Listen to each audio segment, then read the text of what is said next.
pero talagang di ko talaga alam kung bakit hindi nila tayo maiwan, Sabi ko nga, may kanya-kanya man na ring community, pero bakit tayo pa rin yung tinatapik?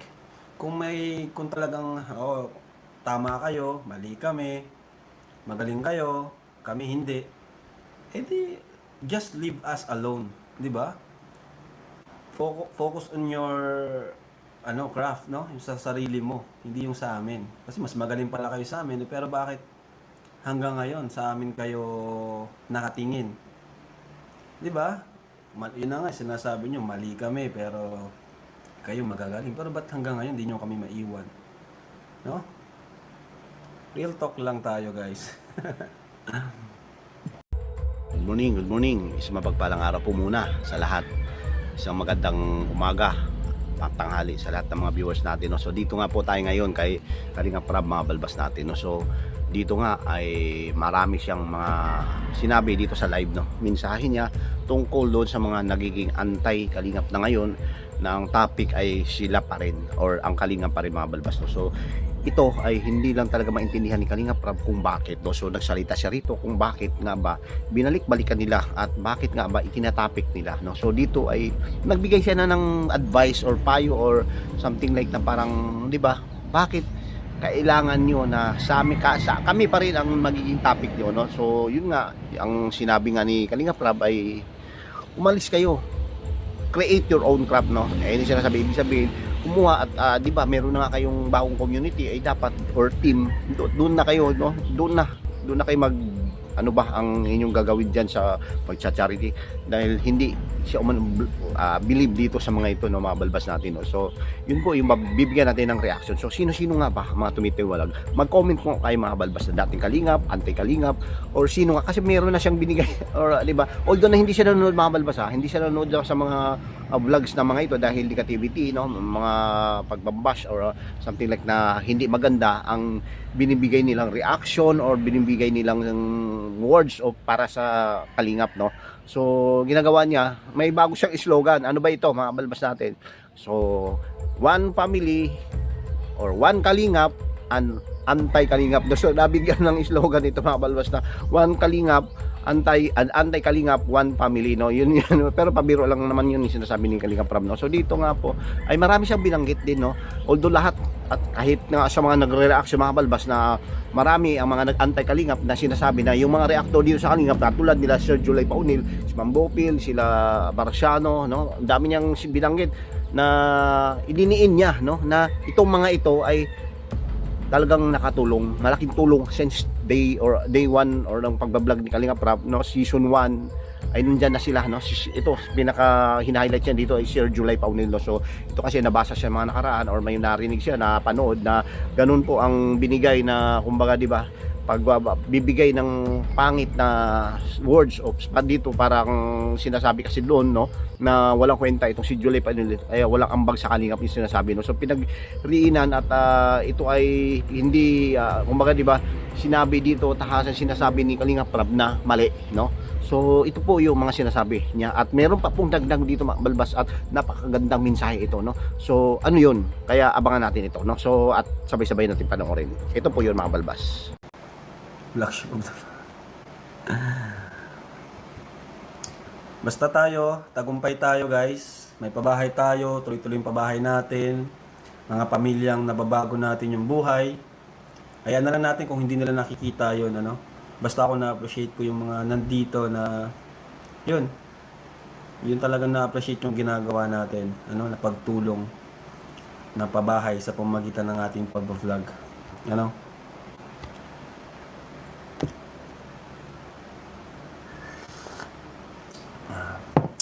Kaya yun, iwas tayo sa mga iba yung nakikita, iba yung nakikita, yung mga negative yung nakita. Ang laki-laki ng bahay, di ba? Ang laki-laki ng bahay, pero nakikita nila yung pero iba yung tinitingnan nila, Kaya sabi ko, wala tayong magagawa, ganun na talaga sila, content na nila yon. Sabi ko nga, di nila tayo maiwan kasi yun,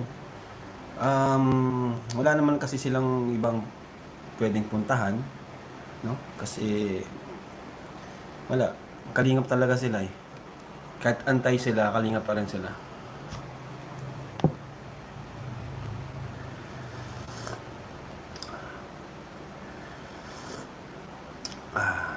Sarap ng VSM coffee, guys.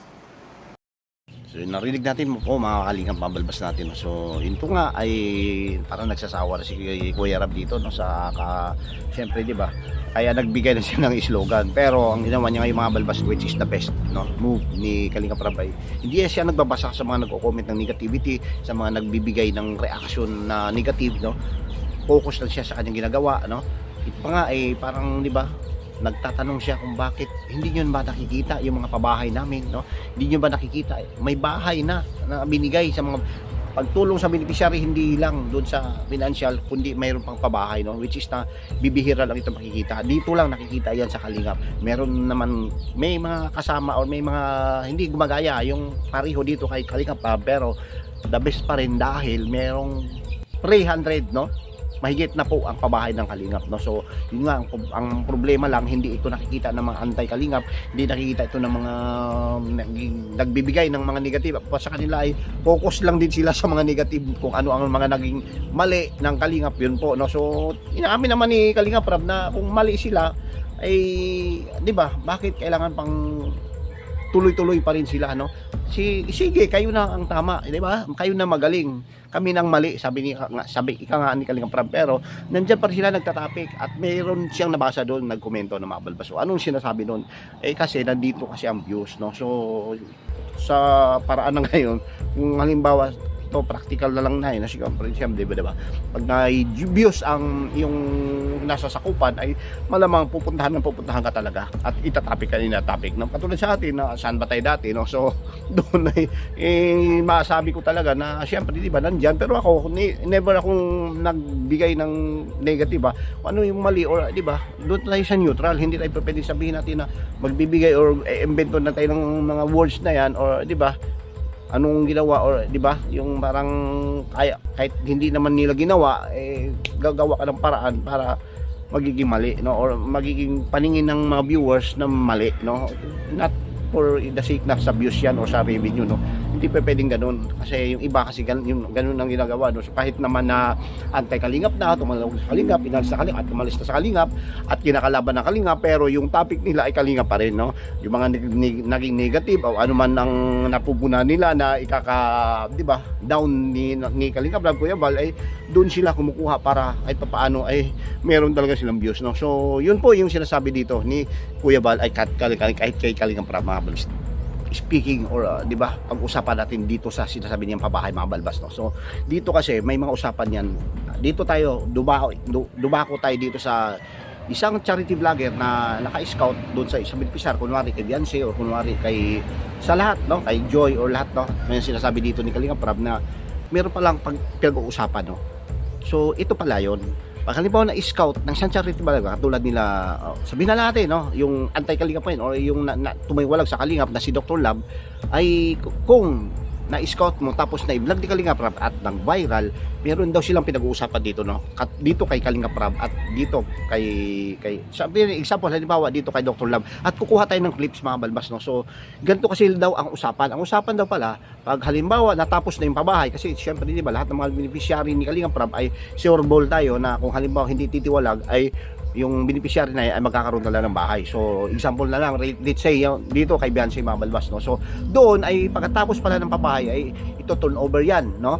Yung beneficiary dito kay halimbawa si Beyonce turn over dito kay Dr. Love at Dr. Love si Dr. Love na ang magbibigay ng charity. Kaya dito masabi natin na parang di ba ang napag-usapan yata ay hindi natupad or dito bakit ganito nangyari no. So merong clips dito na ibibigay natin at magkomento kayo mga balbas dahil importante ito dito kasi sinasabi ni Dr. Love na pagkatapos daw ay wala daw siya na i-vlog no, pagkatapos na nabahay kasi patagal na nabahayan si Beyonce no. So baka ito yun ang dahilan na kanyang hinanakit or isa sa mga dahilan no, di ba? Kaya kuha na tayong kunting clips dito at nagbigay ng mensahe ito no si Dr. Love no. So para at least kahit paano malinaw yung kanyang mga sinasabi dito at meron tayong ebidensya at papel or 'di ba na pinanghawakan. Okay, so ito 'yon si Dr. Love na nagsasalita at parang galit ba, no? 'Di ba? So ito 'yon.